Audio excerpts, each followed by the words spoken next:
this video, I'll explain what moments are and how you can solve for moments. So the definition of a moment is the tendency of an object to rotate due to a force applied off-center. So a force applied off-center means that if this is our entire object, that a force is being applied somewhere off-center to it, and it's being applied down here, or here, or here. So a force is being applied somewhere off-center of that object. Now, there can be a few scenarios where either it's the entire force, only part of the force, or none of the force matters for looking at the moment.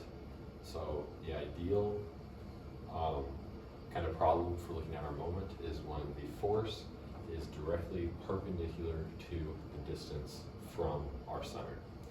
In this case, the force is directly perpendicular, 90-degree angle here. In this scenario, it isn't. Our triangle would look something like our x and y components.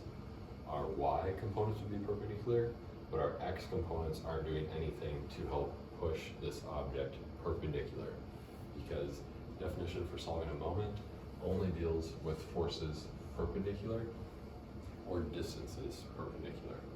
In looking at this situation, we wouldn't have any moment because a pole doesn't give us any off-center. It is really in line with the distance of our object, it isn't going to give us any moments. Something else important to note for moments is that it would be like rotation, except we're dealing with statics, so it isn't actually rotating, but it would be the tendency of that object to rotate. So if this object, for example, were to rotate, this object would be moving in a counter-clockwise motion, meaning that this would have a positive sign attached to it. However, if this force was instead acting from this direction and pushing this object clockwise, that would be a negative moment. So it's important to know for each moment whether it would be clockwise or counterclockwise, and on some that aren't as clearly shaped, then you need to be able still to identify which direction that object is going to rotate in. I'm going to erase just this part to explain. So there is three ways that we can solve for moments. We are either looking at a perpendicular force from a distance,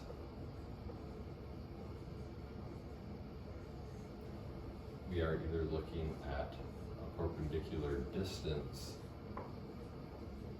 from a force, or we can also deal with the equation m0 equals r times f.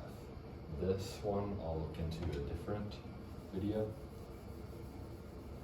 However, for these two, note that you need to find either the perpendicular force or the perpendicular distance for either of these. So what this looks like is in something like a straight bar, it is fairly obvious if the force is here or the perpendicular force or direction is at.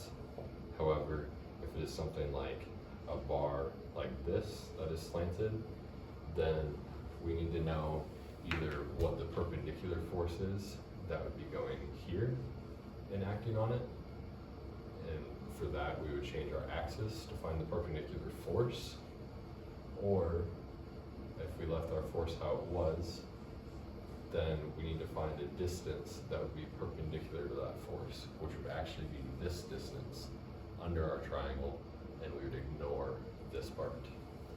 So those are the two main ways to solve for moments, and always remember to consider if it would be positive or negative dealing with our signs.